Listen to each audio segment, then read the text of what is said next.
Welcome to Link Together, a family center program. I'm so excited to have you along as we share our stories. As we wrap up season 1, let's talk about how we got to this point. One of the most frequent questions I'm asked is, how did you get into this field? So really it's my turn to ask you all, how did you get started? You don't know? Because that was honestly my first response was, I'm not even sure, to be quite honest. It's been a twisty journey. Yeah. I'm not sure how I ended up here. I think honestly, if I had to sum it up, I said yes, more than I said no. I was open to opportunities.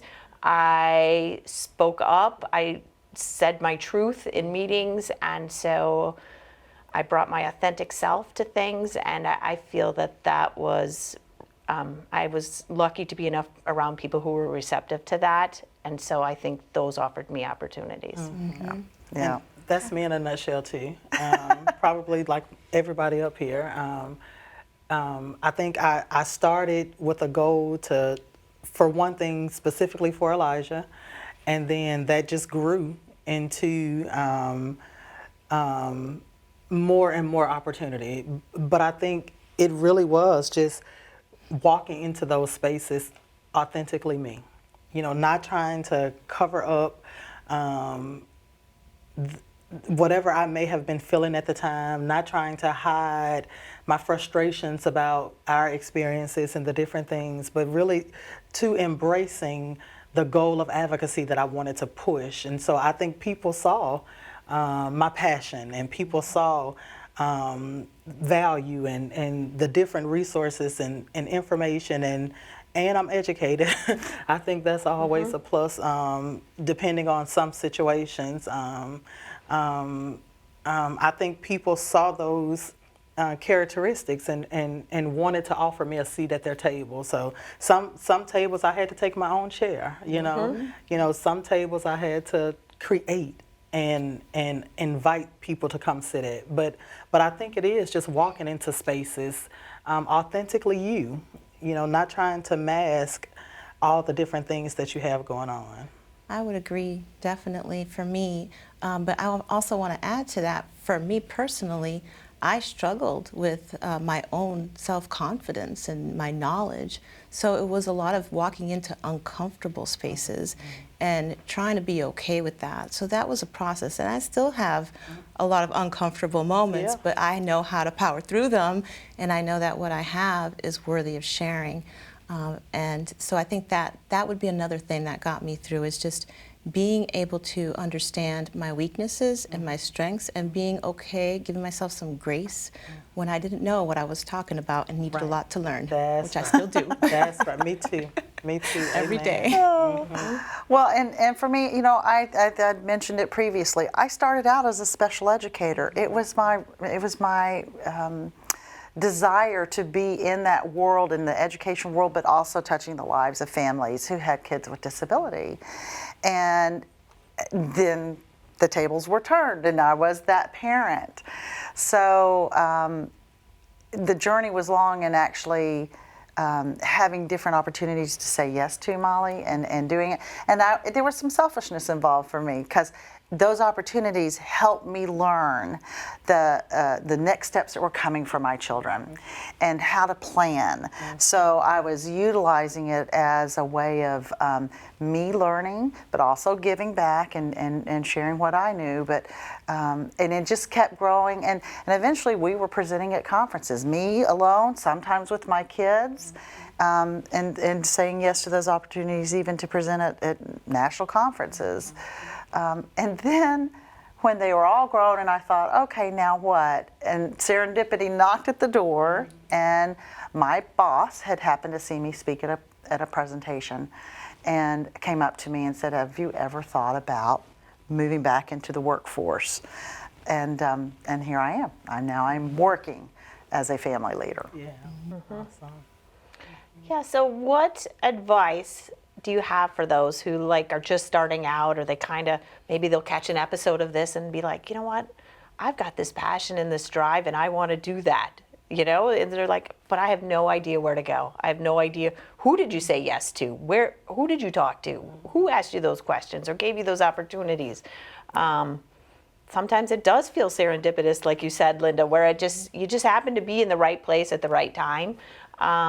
Sometimes it was stepping out of your comfort zone, right, Marisol, and like saying, hey, I'm here and I'd like to do this, right? But yeah, I was wondering, do any of you have any advice for that parent that's looking maybe to kind of dip their toe, so to speak, in this pool? For me, and I even had this in the mentoring that I am now doing. That's the question: is that, you know, how did you get on this board? How did you get to this point? And part of it is those serendipity moments, but also putting forward that I'm interested and letting people know I've got a little bit of time. I've got some interest areas. Do you have a recommendation? Where might I go to learn more and do some more, whether it's volunteer or not? And just start asking those questions and doing the networking to get there. And I've even approached boards and said, I'm interested. If there's a process, please, I would like to be considered, and been bold and forward. Bold. Yeah, I think you're spot on. I think you have to be. I think because a lot of times, especially if you're new in the space, people aren't going to know about you. You know, people aren't. You may not get the invite or the ask, but it's simply a lot of times because people don't know you exist, right? And so I think it is important to build those connections and build those relationships, and maybe start at your local space and reach out to local organizations, and you know, whatever your drive is, and say just that. Do you have something that I may could fill a void for your organization? I think it's really important to know a little bit, you know, what you're trying to bring to the organization, know a little bit about the organization to make sure that it's a good fit for what you're thinking it is you want to do, because you may not have all that meshed out just yet. But I think it is important to build relationships and reach out if nobody's reaching out to you, but you have that drive, because you know, it's not for everybody to create a foundation and start a foundation and start, you know, play dates and support groups. That's not everybody's thing. You know, it may be as simple as connecting with someone and filling a void that they may have. And so I think it does start with knowing just a little bit about what your goals are and wanting to be in the role, and then finding organizations that'll be willing to let you be a part. Yeah, and don't worry about not having education. You know, I mentioned I was educated personally for me because some of the rooms that I've been in, that was important to those folks. You know what I mean? And so sometimes, but I wouldn't let I wouldn't let limited education stop me from wanting to be a part. Right. Yeah. And there was something you just said that I was like, yes, because, oh, I know what it was. It was when you talked about, like, not everybody has to start a support group. And so I always, when I talk to individuals who want to be family leaders, I say, you don't have to quit your job, change your career, or do any of all of that. I mean, again, that was what my passion was and where that drove me. If you want to just make those small changes and you want to, again, maybe participate in a board and have your voice heard, or every once in a while legislation comes up and you know what, you even just want to tell your family story and send it in. That's important. Or you make that one call to that legislator, right? Like, that's family leadership. That's family leadership. At its very heart. So it isn't all about, you know, again, leaving everything that you enjoy to come do this. We're not saying that, but yeah, there's opportunities there. And it is that I love talking to individuals. I always say, everybody I meet, give me a call. We'll talk it through. I may not know of anything, but as long as you let me know you're interested in stuff, you'll get on my email list or my whatever I'm sending out. And when I have opportunities come across my desk, I send them out. And I believe in this work that when you win, we all win. Right. It goes back to, it's not a competition. That's right. And if you succeed at your goals, I feel good about that. Right. even if they're not my goals, right? right, Like right. it's not That's about me, it's about you That's and you right. finding your journey in this. That's So right. That's right. That's a huge takeaway. It really is. It's about celebrating the other person, right? Like Yeah. it's about. I have had those same thoughts, kind of like what Linda was saying. That selfish ambition. You know, oh, they've asked me to serve. That's an opportunity for me to learn something. So it's an automatic yes. Like I see Yeah. an opportunity to build a relationship there. But even in doing that, it's still the overall goal is to celebrate someone else. And so I think if we all live like that, it's about our brother, it's about our sister, it's about our neighbor. Absolutely. We would be so much better off. To celebrate and to lift. I think that's what makes us leaders too, is that we want to lift other people. We want to create, we're not going to be here forever. Yeah. And we have children who are going to be born tomorrow who have needs. We have families, so many families who have needs. So creating leadership that can then take over in early intervention and, you know, in medical aspects, then we need to pass the baton. We need to grow family leaders, and I think that's what makes us family leaders. So I love that. I love what you said. But what I would like to leave for families, I think, would be just ask your question. If you want to be involved and you don't even know where you want to be involved, you just know you want to be involved. Just ask, make those connections, talk to people, find out what their experiences are and who are they connected to, because I think the networking is what's going to create that opportunity. It's what's going to open doors for you. That's how it's opened doors for me. Just talking to people, telling them what I was doing, what I wanted to be doing.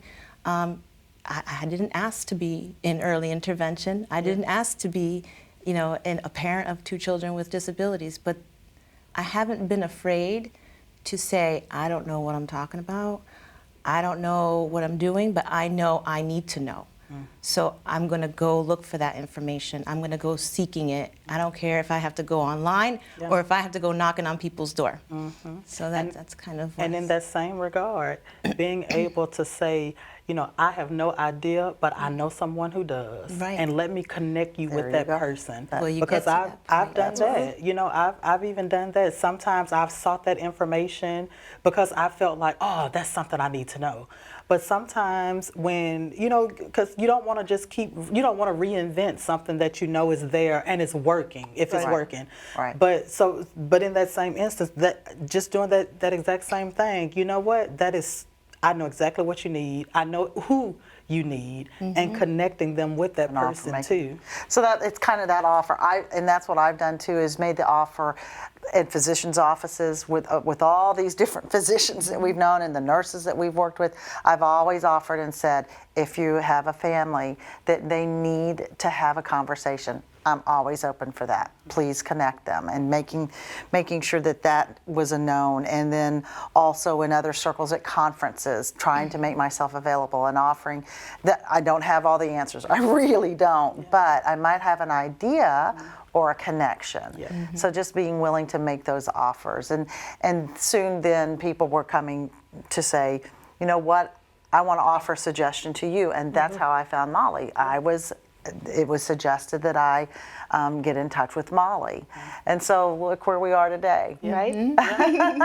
Yeah, but and I mean, even from people to programming. Right. You know, we were looking to create a new program, and newborn screening education is something that we wanted to implement into one of our programs.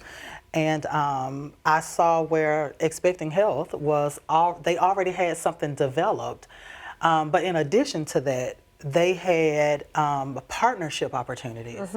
And so I was able to just reach out and say, you know, I'd like to know more about your partnership opportunity for this program.